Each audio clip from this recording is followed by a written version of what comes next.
اعوذ باللہ من الشیطان الرجیم بسم اللہ الرحمن الرحیم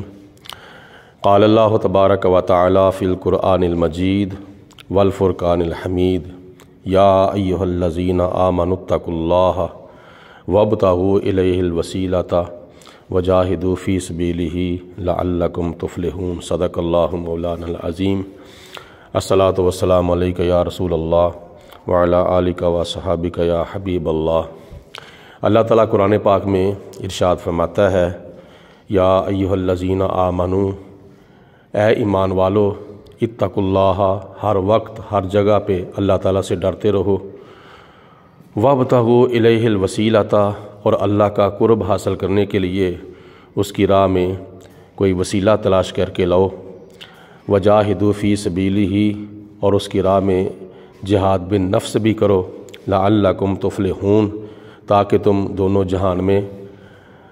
کامیابیاں حاصل کر لو۔ خلق خدا کا ہاتھ ہے اولیاء کے ہاتھ میں، اور اولیاء کا ہاتھ ہے غوث الورا کے ہاتھ میں، اور غوث الورا کا ہاتھ ہے علی المرتضیٰ کے ہاتھ میں، علی المرتضیٰ کا ہاتھ ہے محمد مصطفیٰ کے ہاتھ میں، اور محمد مصطفیٰ کا ہاتھ ہے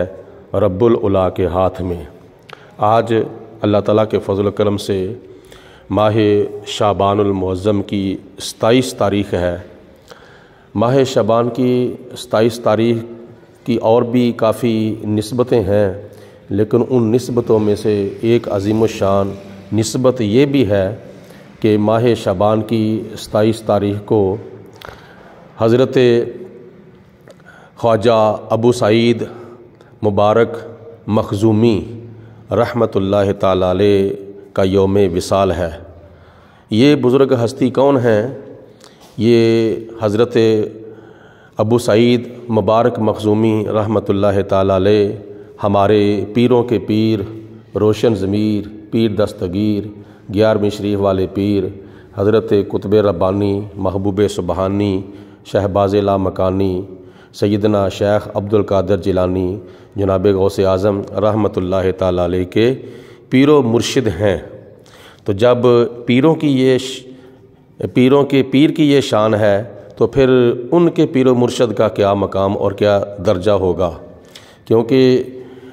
شاگرد کے مقام سے استادوں کے مقام کا پتہ چل جاتا ہے، اسی طرح مرید کے مقام سے پیروں کے مقام کا پتہ چل جاتا ہے کہ جب چھوٹی ہستیوں کا یہ مقام ہے تو پھر ان کے جو اکابر ہیں، ان کے جو بڑے ہیں، ان کا پھر کیا مقام ہوگا۔ تو جناب غوث اعظم رحمۃ اللہ تعالیٰ علیہ کی 2 جہانوں کے اندر دھومیں مچی ہوئی ہیں۔ غوث اعظم محمد کا محبوب ہے، غوث اعظم زمانے کا سلطان ہے، غوث اعظم کی ہر جا مچی دھوم ہے، غوث اعظم کا گھر گھر میں فیضان ہے، سارے ولیوں کی گردن جھکائی گئی، مہر ان کے قدم کی لگائی گئی، چاہے اوتاد ہو چاہے ابدال ہو، میرے غوث جلی کا مدح خوان ہے۔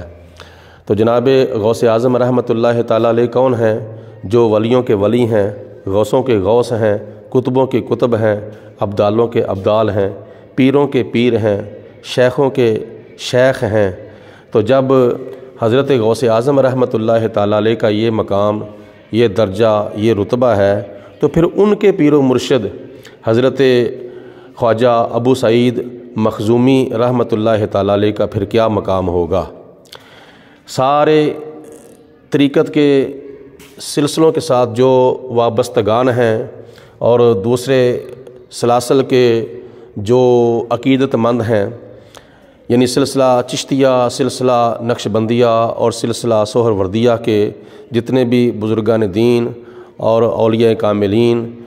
اور ان کے ساتھ وابستگان جو ہیں وہ فیض حاصل کرتے ہیں تو حضرت غوث پاک رحمۃ اللہ تعالیٰ علیہ سے حاصل کرتے ہیں، کیونکہ اتنی دیر تک اللہ کا بندہ ولی نہیں بنتا جتنی دیر تک جناب غوث پاک رحمۃ اللہ علیہ کے قدم کی مہر نہیں لگ جاتی۔ باقی سلاسل والے جو ہیں وہ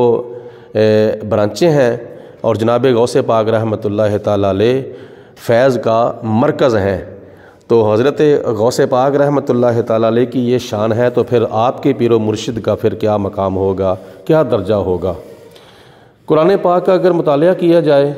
تو اللہ پاک کی ذات نے قرآن پاک میں حضرت سیدنا آدم علیہ الصلاۃ والسلام سے لے کر حضور صلی اللہ علیہ وآلہ وسلم تک تمام نبیوں کا، تمام رسولوں کا، تمام پیغمبروں کا اشارتاً کنایتاً تذکرہ فرمایا ہے، ان کی شانیں، ان کی عظمتیں بیان فرمائی ہیں۔ لیکن کچھ انبیاء اور کچھ مرسلین ایسے ہیں جن کا نام لے کر اللہ پاک نے قرآن پاک میں ان کی شانیں بیان کی ہیں، یعنی تقریباً وہ 25 یا 26 انبیاء علیہم الصلاۃ والسلام ہیں جن کا نام لے کر اللہ پاک نے قرآن پاک میں ان کی دنیا کے اندر آمد اور ان کا بچپن اور ان کی جوانی، ان کا بڑھاپا، ان کی زندگی کے حالات اور ان کے واقعات اور ان کے معجزات، ان کے کمالات، ان کے تصرفات جو ہیں وہ بیان فرمائے ہیں۔ تو جب حضرت آدم علیہ الصلاۃ والسلام سے لے کر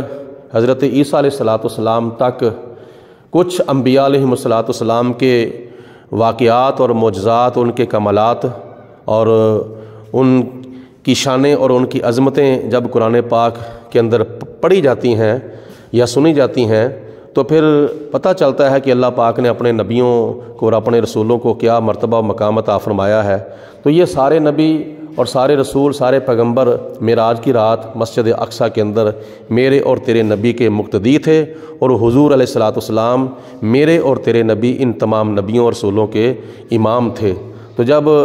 مقتدیوں کی شان اتنی ہے، مقتدیوں کی اتنی عظمت اور اتنی شان ہے، ان کے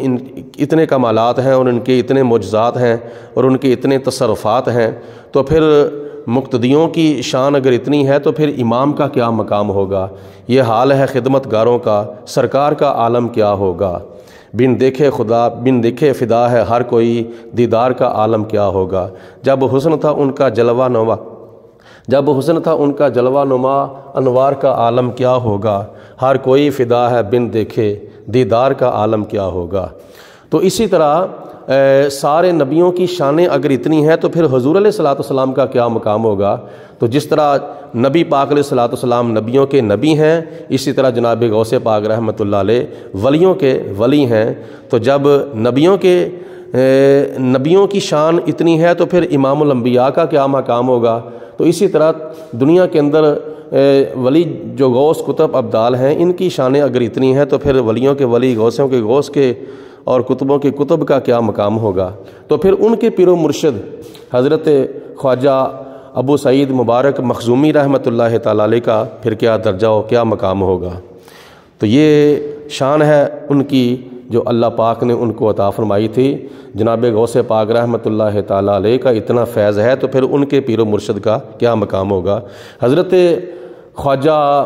ابو سعید مخزومی رحمۃ اللہ تعالیٰ علیہ وہ بزرگ ہستی ہیں جن کے ہاتھوں میں ہاتھ حضرت غوث پاک نے دیے، جن کی بیعت جناب غوث پاک رحمۃ اللہ تعالیٰ علیہ نے کی، جن سے خلافت حضرت غوث پاک رحمۃ اللہ تعالیٰ علیہ نے حاصل کی۔ اور بغداد شریف کے اندر ایک محلہ مخزوم نام کا تھا جس کی وجہ سے آپ کو مخزومی کہا جاتا ہے، اور اس جگہ پہ آپ نے پھر ایک مدرسہ قائم کیا جس کا نام ہے باب الازج، اور اسی مدرسے کو حضرت غوث پاک رحمۃ اللہ تعالیٰ علیہ نے پھر چلایا اور پروان چڑھایا۔ اللہ پاک کی ذات نے ان کو کتنا مرتبہ و مقام عطا فرمایا۔ تو اللہ پاک کی ذات بابرکات ان کی طفیل ہماری بخشش فرمائے اور ہمارے حال کے اوپر رحم و کرم فرمائے۔ تو جس تاریخ کو جس بزرگ کا وصال ہوتا ہے، اگر اسی تاریخ کو ان کے نام کی فاتحہ خوانی کی جائے، ان کی روح کو اصال ثواب کیا جائے، تو پھر ان بزرگوں کا فیض اللہ پاک فاتحہ خوانی کرنے والوں کو عطا فرماتا ہے۔ میں نے بھی آج سے کچھ سال پہلے یہ فیصلہ کیا تھا کہ والد محترم کا وصال تو ہوا تھا 29 شعبان کو، اور والدہ محترمہ کا وصال ہوا تھا ماہ رجب کی 28 تاریخ کو، اور اہلیہ محترمہ کا وصال ہوا تھا 18 رجب کو۔ تو تینوں ختموں کو میں نے اکٹھا کر دیا، اس لیے ماہ شعبان المعظم کی 27 تاریخ میں نے پکی کر دی تاکہ حضرت غوث پاک رحمۃ اللہ تعالیٰ علیہ کے پیر و مرشد کا بھی فیض حاصل کیا جائے ماہ شعبان المعظم کی 27 تاریخ کو۔ تو اس سلسلے میں ماہ شعبان المعظم کی آج 27 تاریخ ہے، عشاء کی نماز کے بعد انشاءاللہ تعالیٰ اس محلے کے مدرسے کے حال میں انشاءاللہ تعالیٰ عظیم الشان سالانہ عرس والدین مصطفیٰ صلی اللہ علیہ وسلم انعقاد پذیر ہوگا، جس میں علماء کرام تشریف لائیں گے، نعت خوان حضرات اپنی باری پہ حضور کی بارگاہ میں نذرانہ محبت پیش کریں گے، اور بعد میں دعائے خیر ہوگی۔ جناب غوث پاک رحمۃ اللہ تعالیٰ علیہ کی پیر و مرشد کا بھی تذکرہ ہوگا، اور نبی پاک علیہ الصلوۃ والسلام کے والدین کریمین طیبین کی بھی عظمت و شان بیان ہوگی، اور والدین اور اہلیہ محترمہ کی روح کو اصال ثواب ہوگا۔ اللہ پاک ہم سب کو عمل کرنے کی توفیق عطا فرمائے۔ وآخر الدعوانا ان الحمد للہ رب العالمین۔